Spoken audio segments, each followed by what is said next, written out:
Okay, this is the teaching environment, whatever it's called. This is M. This is my student, mock student. We're going to be going over controlled airspace and pattern work.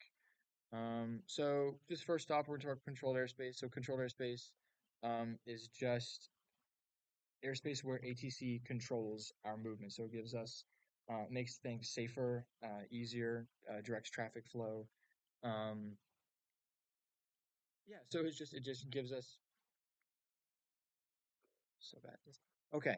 Um, and so yeah, so there's different kinds of airspace. So there's class Alpha, Bravo, Delta, and Charlie, and Echo. Golf is uncontrolled airspace, so that's probably like the Wild West where you don't have to be in contact with ATC at all. I'm gonna pull out this sectional, which is a little bit out of date, but it's still good. It's wildly big. I'll show you kind of our area too. You can probably see different stuff that you recognize. So we are right down here in this corner. So if you look, this right here is, you see it, this is New York right here. So this right here is Manhattan, this island. Right here, this is Trenton. This is like Trenton Mercer Airport, this little dot right here. So if you look at these circles right here, make sure it's recording. Yeah, it's recording. Okay, so if you look at these circles right here, these are the airspaces. So like this airport right here, um, you kind of see this is Philadelphia's airspace. This little big ring right here, this is Philly's airspace. This airspace right here, this is all of New York's airspace. You have like the big ones. You have like Newark. You have where is it? Is this JFK? Yeah, JFK. And you have LaGuardia. It's like the three big ones. So all of these big rings right here are their airspace. The blue solid lines are Class Bravo. Those are the big and busiest airports. That's the ones like Chicago, New York, Atlanta, LAX, all those ones like that. This one up here, where is it? Is this Allentown. So this is a class Charlie, which is it's still a big airport that has carriers and large planes, but it's just not as busy as ones like this. This is called magenta. It looks like purple or red, but it's called magenta. So the solid magenta ones, class Charlie. Okay. So in the way it looks, you can see how there's like different rings. Do you see that? So like there's like outer ring right here. This one. So that's like the main one. But if you look at it from like a side profile, like if you here's the ground, try to draw it upside down to you. Like here's the ground, and then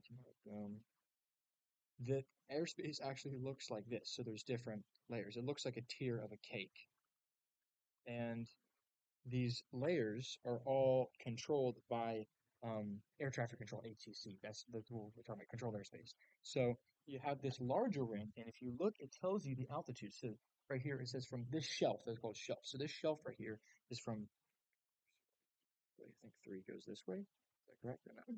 Three, so 3,000, and then it goes up to 7,000. So from 3,000 feet to 7,000 feet, this shelf is controlled by New York's ATC. And then you go to the next ring inside of it, it says it goes from 1,800 to 7,000. So it starts down here at 1,800 and goes up to 7,000. So then this shelf kind of goes up, but that's just this shelf, so it doesn't matter. And then this one right here is going to go up to 1,800, or it's going to go from, sorry, ground level all the way up to 7,000. That's just the way that this Bravo is laid out. So it's the biggest airport, so the most space around it, because there's more like planes and stuff. ATC has a bigger area to control. If you have like this one, Allentown, which is over in PA, only has two shelves, so or two layers of the cake. So you have the inner layer, which goes from ground level up to 4,400. That's what that means. 444 and 4,400. And then the outer layer, so there's only two layers of this cake. So the first one's surface to 44, goes all the way up. And then the outer one goes up to from 2,800, so 2,800 feet right here, up to 4,000. Okay. Yeah, so that's kind of that. Um, yeah, so we talked about class Bravo, we talked about class Charlie, class Delta. So like Delta, so like this is Charlie, that's Allentown, kind of busy. Class Delta is like Trenton Mercer, where we have Frontier, we have FlexJet, we have a flight school, but it's not that busy. So you see, it has this dotted, or I guess you want to call it hashed blue line. That is the class Delta. That's how you can determine it's a class Delta. No real, it's just the same thing. It's still controlled by ATC, except it's just one layer of a cake. It's just one like cylinder that goes up. And then this one, they usually typically go up to 24 to 2,500, but the Trenton class Charlie Air or correction Delta airspace goes up to 2,700 feet. Can I ask a question? Yeah, yeah, Is yeah. it the same thing as like the Morristown Airport, like what you were talking about? Well, Morristown is up here. So if you look, Morristown is Kilo Mike Mike's uniform, and that's going to be right here. This is Morristown. This is Ryan's airport. Yeah. So Ryan's is glass Delta the same way, but he is under the ground shelf. Does that make sense? Okay. So basically, like as soon as he takes off, That thingy right there? make sure it's recording. Class Yes. Bravo? Yes, the blue, remember the blue line is class Bravo, so then Ryan's is this little blue hash line Mhm. right here. And you'll see this little square means that it goes up to 2,700. But see, the shelf that's right around here basically just goes from 3,000 to 7,000 feet. So that means that he is like right here. This is where his little, like this is the class Bravo, and he is right here. So basically, if he takes off, like practically the first thing he's going to do if he wants to like go somewhere is going to contact approach, or which is ATC. So there's and then I guess we're going to get into a little bit of this too, I guess, while we're at it. So there's approach and there's departure. So like if you were leaving um um Morristown versus Ryan goes, and let's say you want to practically go anywhere almost. Let's just say you want to go like over to Connecticut, like up here, you want to go north or something, go to Maine. You're going to get in contact with departure because departure means you're leaving, you're exiting, right? And then approach means like you're entering. Um, so if you wanted to do a cross country or whatever to leave that airport, you would get on with entering from like if you come down from Trenton and wanted to go to Morristown, you would get on with approach because approach is going to be able to get you into their airspace. Departure will get you out of their airspace. Mhm. Um, and then, like I said, we talk about class alpha. Basically, is it's defined as an airspace, but it's not like this kind of airspace. The way it works is you have um, obviously you have the ones like the class Bravo, which are the big ones, the class Charlie, some kind of big ones in the class Delta, and then class Golf is just all other airspace. And then you have class Echo, which is the one, or sorry, Echo is all airspace, and then Golf is the uncontrolled airspace. So you don't have to talk to ATC, you don't have to talk to anybody, you can just fly around. And then starting at 18,000 feet, so boom, we have all of our airspaces, we have our class Delta, our class Charlie, our Bravo, and then above 18,000 feet, above 18,000 feet, which is pretty high, right? You know, Ryan and I don't go up there right now. All of this is considered class alpha. So all of that airspace. So if you go anywhere in the continental United States above 18,000 feet is going to be class alpha. So that is all controlled by ATC. So there's some places where you can fly at 7,000 feet and you have to contact anybody. But the moment you go over 18,000 feet, you have to be in contact with um, air traffic control because that above that is business airspace. That's all where um, big carriers and airliners fly. Um, yeah. So and it's just and well, they want it to be controlled. Uh, okay. So we talked about that. Well, I've shown you some different stuff on the charts. So now we can go through and we can talk about the second topic, which is going to be our airport traffic pattern. So this is applicable for both powered, which is like the airport that I fly out of, and the airport that Ryan flies out of, which means no matter what you're doing on the airport, you have to talk to their tower, you have to be in contact with whatever. But if you have all of these tiny little baby airports, see all these little ones right here that don't have those rings around them? Like boom, this one right here. Let's find one that's over here. Is it Princeton? Oh, that's right. So, yeah, Princeton right here. So this is Princeton's airport right here. This little baby one right here. Um, so yeah, so it doesn't have any rings, so it's uncontrolled, which means that when you go to that airport, you don't talk to tower. There's something called a CTAF frequency, which is basically a frequency that everyone that wants to land at the airport, or if you're a fuel truck at that airport, or whatever, you have to be in contact with. So instead of having ATC um, tell you what to do, and you ask them like, "Hey, if I wanted to go to Trenton, I'd have to say, "Hey, Trenton, can I land there?" And they would either come back with yes or no. But at Princeton, there's practically never a time where you can't land there. So if you were to want to do that, you would have to get on that frequency that everyone's on. And you'd have to kind of like listen because it's uncontrolled. So it's kind of like the Wild West. So when you're on that CTAF frequency, um, you need to listen for people that are around the area. They're staying in the pattern. Do you know what the pattern is? Okay, so I'm gonna give you a bird's eye view. So it's gonna be very rudimentary, but here's the runway. Let's just talk about the runway. And let's just say we're doing 24 and 06. Okay, it doesn't matter. So this is 24 and 06. So this is our runway, right? When you take off the run, or when you take off a runway at an uncontrolled airport, the standard is left traffic. So that means that when you take off and boom, you're in the air, you're going to fly the runway heading for the first leg. You're going to fly this leg or fly another leg, boom, you're going to come back and then you're going to land. Okay, so these legs are called something. So you have this denote when you fly runway heading, that is your upwind. This will be easier. So there's your upwind leg. You have this leg, which is called your crosswind. You have this one, which is called your downwind. This one, which is called your base. And this one's called your final. Okay, so all of these legs in your uncontrolled, these terms are used both in controlled and non-controlled airports.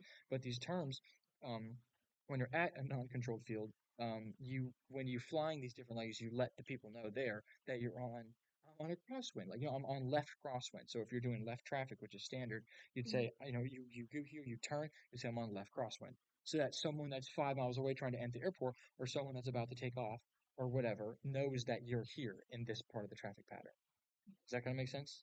Is this what you like use when you're taxiing, or is that a No, different? no, this is when you're in air. When you're in air. Oh, Yeah. oh, okay. Is this Does still that the make sense? approach? No, no, no. So this is the now we're talking about the air. This is the air traffic pattern. So this is not. Okay. So the traffic pattern means just the flow of what you do when you're staying at the airport.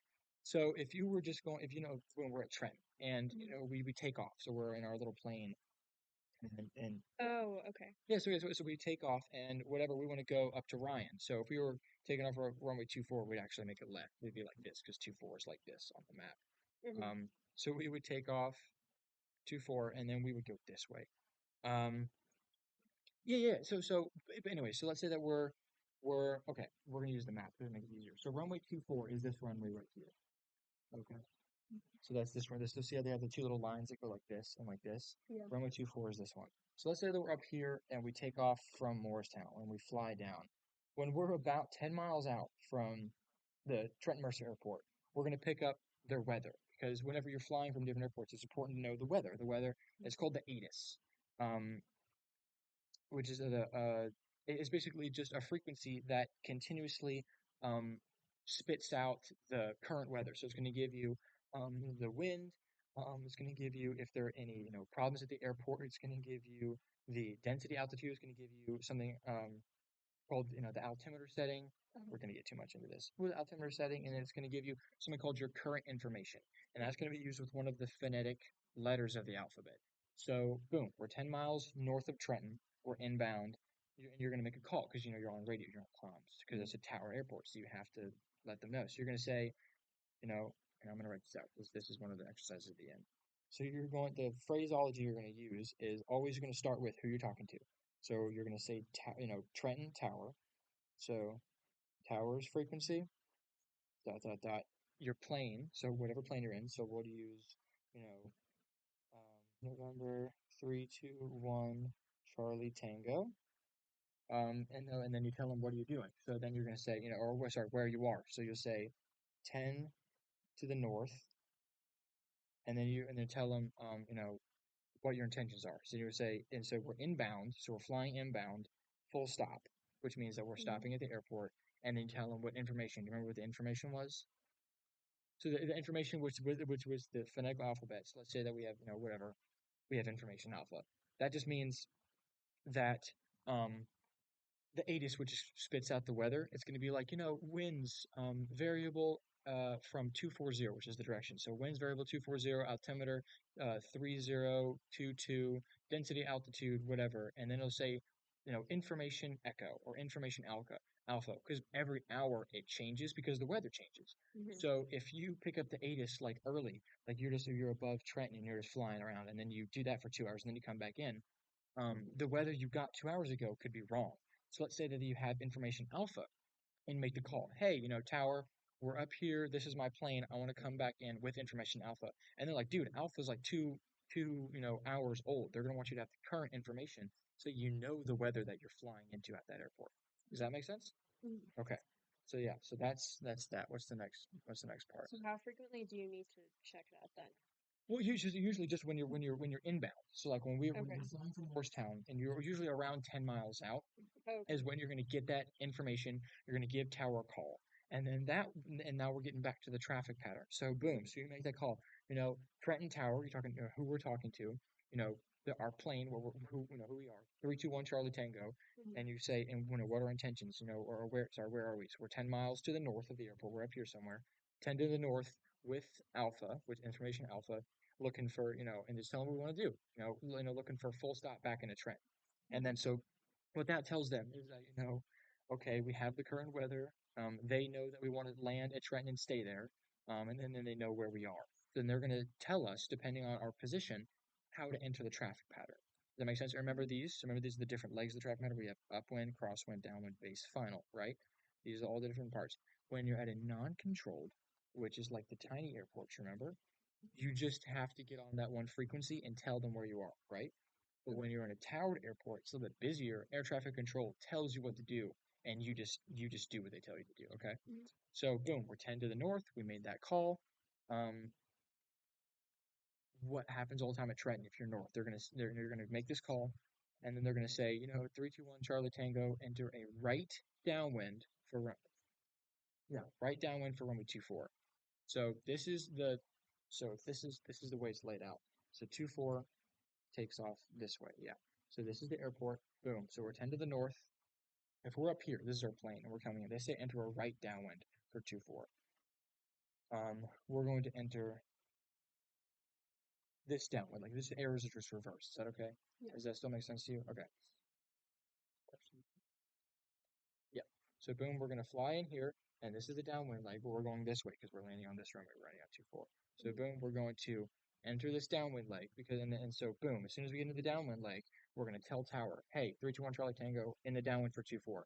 And then they're gonna say, okay, and hopefully they'll say, okay, in the downwind, clear to land 24. And then so just on our discretion, we turn base because I think it's the wrong way, at least for this airport. So we're gonna turn. Let's just say we're in the downwind. We're going to turn base, and then we're going to turn final and land. That's the traffic pattern. Mhm. But sorry, the whole point of the explanation was to show that just tower in one of these airports tells you what to do. So you don't really have to think too much about what you're going to do. But at a non-towered airport, What happens if they say no? Like if you like ask the tower, like you give them the information, whatever, and they say like you can't land. sometimes they do that because sometimes this airspace, especially with all of the flight school and all the planes, they'll tell you, 321 Charlie Tango remain outside the Delta. Remember, the Delta is the airspace because they have like literally like 10 whatever planes doing the same thing you want to do, and so they have to then get them, down, and they have to get the other planes to go up. Mhm. So trying to get all that traffic flow in and out is sometimes difficult. So sometimes you just kind of have to loiter outside of their Is that airspace. what a stall is, or is that something No, different? stall has to do with aerodynamics of the plane. Okay. Yes, that'd be like a delay. So, yeah, yeah, that does happen. That literally happened to me the other day because the airspace is literally just so busy. We talked about what happens at a tower airport. Right now. Actually, I can't see what we're doing. I don't know what kind of plane it is. Um, yeah, and then so this is the procedure, by the way. So whenever we want to land at one of these airports, so we have like a checklist to do. This is just an example that I wrote down. So it says listen to the ATIS, which gives you the current the runway that they're using, the weather, if there's any problems at the airport. You contact tower, which is what I said to do. Around 10 miles away from the airport, you contact tower. They're going to tell you what to do. You're going to enter the pattern, however they told you to. Um, and then at a non-controlled, which is one of the smaller airports, like we'll keep using Princeton. Boom, remember what you have to do? You have to get on that one frequency. It's called the CTAF, which is what everyone's on.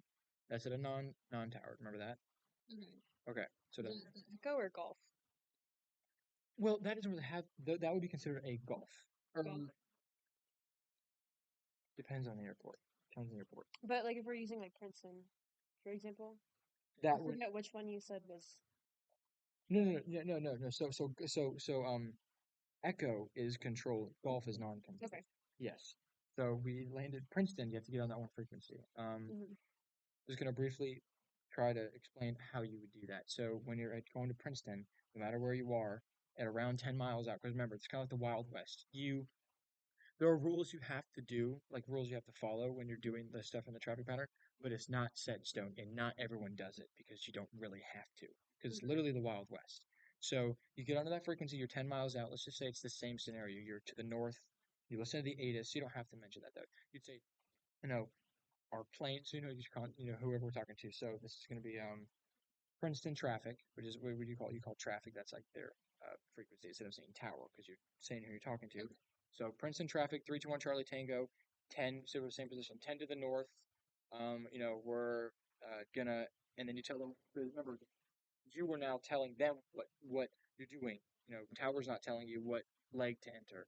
So you're saying 321 Charlie Tango, 10 to the north. We're gonna enter. Let's say in this situation, um, left downwind 6. Okay, so that means, and then now that people that are at that airport, no matter they're at the ground, they're about to take off, they're landing, they're in the traffic pattern, know that there's someone 10 miles north that's inbound going into join, right? So boom, we're 10 to the north, and then we give another call, let's say 3 miles to the north, um, and then boom, we enter the downwind, okay? And then when we get into the traffic pattern, we'll say 321 Charlie Tango, you know, um, there's this left downwind 6, and then as soon as we do base 321 Charlie Tango, left base 6, and then we enter final. We just make calls so that people know where we are, and you also have to make sure that you listen for where other people are because you can't just enter and just hope nothing happens to you. You have to maintain spacing, which is important, and you have to maintain your altitude. So there's briefly we're just going to talk about also there's a so it's fine, I'm pretty sure. Um, but Yeah, so the main altitude is something called pattern altitude, which is basically just 1,000 feet over the ground elevation. So obviously over here in PA where there's mountains, the ground's actually higher than sea level, right? But around here, it's kind of close to sea level. Does that make sense? Yeah. Okay. Um, so it's just 1,000 feet. So at Trenton, the airport elevation is around 200 feet. So our traffic pattern is 2,000 or 1,000 feet over that. So what would that be? It's 200 plus 1,000. Yes, so 1,200 is the pattern altitude. So when we enter this thing, we have to be at around 1,200 feet. Got you. Because, and at the same thing as the untower. So let's say that Princeton's 300 feet. You have to be at 1,300. That way, if you keep it at one altitude, it's not, someone's not at 500 feet, someone's not at 3,000 feet, making it difficult. Um, yes, we went over the ACS. And the situation is that you're a learning private pilot. So the ACS was just like the standard they use. So you need to demonstrate, knowledge of airspace classification, chart identification. We talked about minimums, um, operational requirements. Yeah, talked about the traffic pattern. Um, we're just gonna roll through some common errors when we're talking about airspace. Is the first thing we talked about. So, like I said, some of these are easy to confuse, like Charlie, and it's really not if you know what you're looking at. But Charlie and Delta could be confused, and what else? Yeah, like whenever you're just flying along, let's say you want to land at, Trenton, and you just forget to call tower. That can happen kind of easily, but it's not good. You're not allowed to do that. And then also, like you said, when you have these shelves right here, like we talked about, who's on this page? Who's on this page? When you have these shelves, when you're flying, like let's say you're flying along right here, under this Bravo shelf, right, the big one, at 2,500 feet. You're not doing anything. You're just right here. But the second that you climb into this shelf or you go into this area, um, you'd be breaking laws because you're not contacting them. Okay. What else? And then already talked about like this. You can't enter there's ways you're supposed to enter the traffic pattern. Make sure that maintain spacing right for proper altitude. Making sure that you says making those radio calls, right? So you want to be making sure that you're making the proper radio calls. Do you see the light here? Hmm? No. Okay. So then, really quick, just to wrap this up, I have a couple questions for you. So, if to the best of your ability, what are the differences between, and I don't know the answers, what are the differences between Class Charlie and Class Delta? So, boom, we have Class Charlie, which is like Allentown, and Class Delta, which is like Trent. Class Charlie, like it's bigger. Class Delta is smaller. That's good. Yeah, that's good. Yeah. Okay. Okay. Remember the shape of the airspace? One of them, remember this right here? One of them looks like this, and then like one of them looks like this, and then one of them looks like this. Isn't And just remember, so you have really it would be the one up there more? this is Class Charlie. Class Charlie has two tiers to the cake. So Okay. it has one ring and then two rings. Yeah. So you have the bigger ring, which is this part right here. And the class delta, it's the dashed line, and the class Charlie is the solid line. Yes, correct. Yeah. And just remember, and then Class Delta only has one chunk of the cake. So there's Okay. only one cylinder that goes up and just stops. Mhm. Okay, that was good. And then when you're into like controlled airspace, you're talking tower. Why would that be important? Just To make sure like the runway is like clear, you're not gonna yeah, into other planes. To keep like the traffic control. yeah, it's good. So keeping traffic flow. Um, and just to communicate so they know what you're doing. Exactly, that's perfect. That's good. And then, ooh, do you think you can name the legs of the traffic pattern? Remember, try to get Upwind, crosswind, downwind, final, I was that and one more left wind or right wind? No, space. base. Oh, is that the runway? No. So here, I'm just gonna. Well, close enough. No, you just upwind. So you're flying Okay. upwind. You're flying crosswind. Okay. Flying down, Oh. base, and then final. Okay. So final is like when you're all done. Like final is like when you're about to land. Yeah. It's like, Okay. finished. Okay. This one's a little bit tough one. I'm not actually gonna expect you to do this one. Do you remember like the kind of like what you have to include whenever you're calling tower? When you're 10 miles up here, you're coming in a train. You have to say your plane name and number, whatever it's called. You have to say what direction you're coming from. Yeah, where are you coming from? Yeah. Something with the weather. Yep, ATIS. Your ATIS. Yeah. And Within then who you talking to? the tower. Yeah, good job. Yeah. So you say, Trenton Tower 321 Charlie Tango is 10 to the north with Alpha looking for a full stop. And you tell them your intentions. Okay. And the full stop is to land there. Yeah. So you can, yeah, exactly. So say full stop. Or if you're coming in for fuel, or if you're coming in for pattern work, so you'd say full stop taxi back, which means you land and taxi back to the runway. Okay. Not gonna have you do this. This is just for the lesson plan. And you already mentioned that. Okay, yeah. So that was good. Awesome. That completes. Informative. Good. That completes the lesson plan on controllers based and pattern work.